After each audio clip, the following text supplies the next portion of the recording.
We have many earthquakes in the Reykjanestá. That is the tip of the Reykjanes Peninsula of Iceland.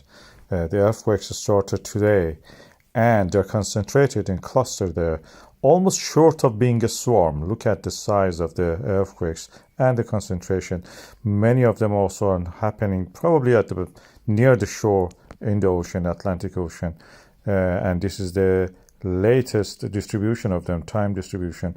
The biggest one was around short of the 2.6, 2.7, and they're all happening along the boundary between the Eurasia and the North American plates. At the moment, we don't have any eruption, unlike what we saw in the, for example, Reykjanesá, that we have a cluster of the earthquakes. But nothing in theory can stop it to have an eruption in the ocean. However, we will not see it. This is happening in the deep waters. What we can see is that they release the fault lines engaged in one point and transfer the movement to the next, which will be the L dwarf and the Svartsengi volcanic systems. I have a video about this previously made in a similar situation before a recent eruption in the Svartsengi. Please watch that. A cluster of the earthquakes has started in the Reykjanestá. That is the end point of the Reykjanes Peninsula, a peninsula in the Iceland which extends from the west to the east. And when we have the earthquakes in one location along that, usually it transfers to a series of strike-slip faults toward the east. We are lucky that the Reykjanes Peninsula is in that direction, longitudinal. That makes it very easy structurally to see how the earthquakes are transferred.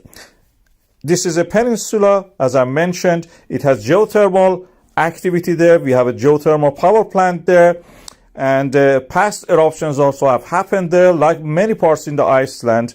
Is Iceland created by these activities? When modern earthquakes happens in one location, in the west, it gradually, through these transform faults and volcanic system, transfers toward the east. These are the strike-slip faults that practically we discovered the plate tectonics by studying them on the ocean floor by the magnetic stripes that we could see actually on our charts.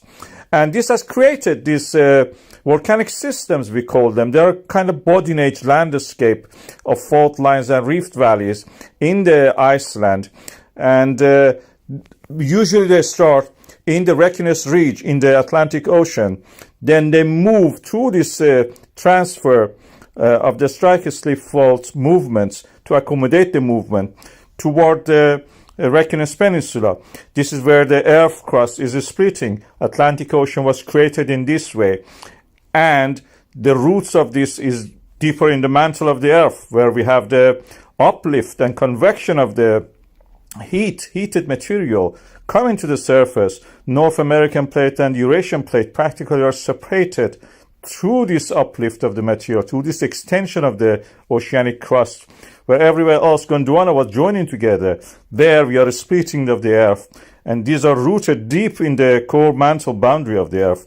We may have eventually an eruption, but not directly at this moment. But through this strike-slip fault lines, we have these volcanic systems, including the Svartsengi volcanic system, which is active at the moment, and we are expecting any moment an eruption there. It may eventually lead also to eruption in the Svartsengi volcanic system. We have to wait and see.